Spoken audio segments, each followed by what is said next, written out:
Welcome to everyone. खुशामदीद, नमस्कार। कैसे हैं आप लोग? उम्मीद करता हूं आप सब बिल्कुल सही होंगे।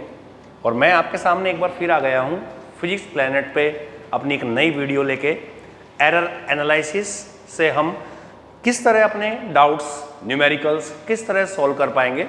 तो मैंने आपको लास्ट वीडियो में बताया था कि 4 केस हो सकते हैं कि कोई क्वांटिटी, 2 क्वांटिटी या 2 से ज़्यादा के सम के इक्वल हो, डिफरेंस के इक्वल हो, प्रोडक्ट के इक्वल हो या डिवीजन के इक्वल हो।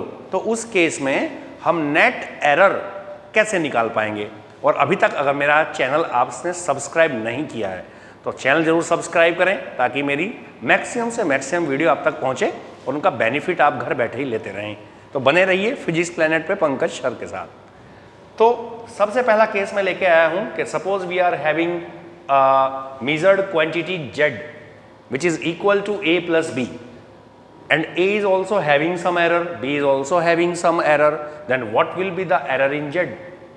So let del z, del a and del b are the absolute errors in z, a and b respectively. So error को हम लिखते हैं प्लस माइनस की फॉर्म में।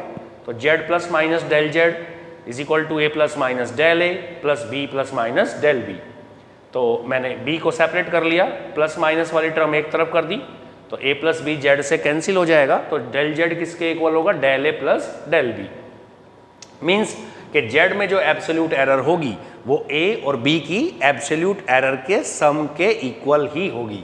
Just like example is there, we are having a string L1। सपोज हम एक string दे दी जिसकी लेंथ है 10 प्लस माइनस 0.2, यानी कि 10 उसकी ट्रू वैल्यू है और 0.2 उसमें एब्सोल्यूट एरर है।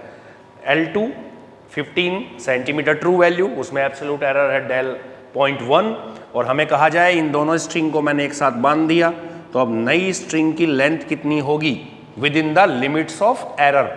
तो इन दोनों को हम जब ऐड करेंगे तो ट्रू वैल्यू में ट्रू वैल्यू ऐड हो जाएगी और एरर में एरर ऐड हो जाएगी। तो इस तरीके से आप आंसर निकाल लेंगे। इसी के सिमिलर एक केस थोड़ा सा चेंज है। अगर z is the difference of a and b, plus minus की जगह a माइनस b हो, तो उस केस में z में कितना एरर होगा।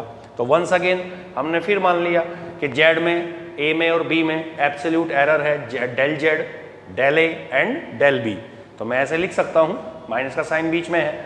अब माइनस की अगर मैं अंदर मल्टीप्लाई करता हूँ तो माइनस b हो जाएगा।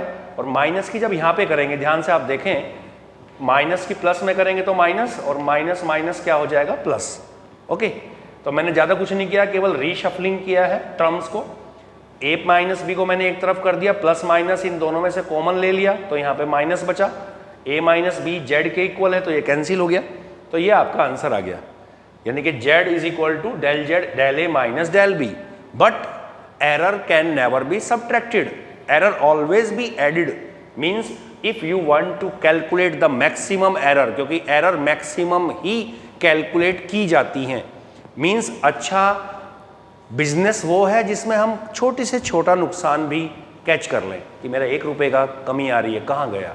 लाखों का, करोड़ों का घालमेल तो कोई भी घपला पकड़ सकता है, कोई कांड आपके बिजनेस में हो जाए, आप ढूंढ सकते हैं। बड़ी चीज़ें, छोटी चीज़ें, यानी कि मिस्टेक, हमें अपनी छोटी से छोटी मिस्टेक को भी एनालिसिस करना चाहिए। इसीलिए अगर मैं कहूँ कि maximum absolute error in z, तो हमेशा हम यहाँ पे प्लस का ही साइन लेंगे। एग्जाम्पल, सपोज आज का टेम्परेचर इतना है 29 प्लस माइनस 0.1 डिग्री सेल्सियस, और कल का टेम्परेचर था 32 प्लस माइनस 0.2, और आपसे पूछे कल के और आज के टेम्परेचर में कितना डिफरेंस है, तो इसमें से हम इसको माइनस करेंगे तो ट्रू वैल्यू में से ट्रू वैल्यू माइनस हो जाएगी। But error always be added, ये हमेशा ऐड ही होंगी। तो आंसर ये आ जाएगा। तो उम्मीद करता हूँ कि आपको बिल्कुल समझ में आया होगा।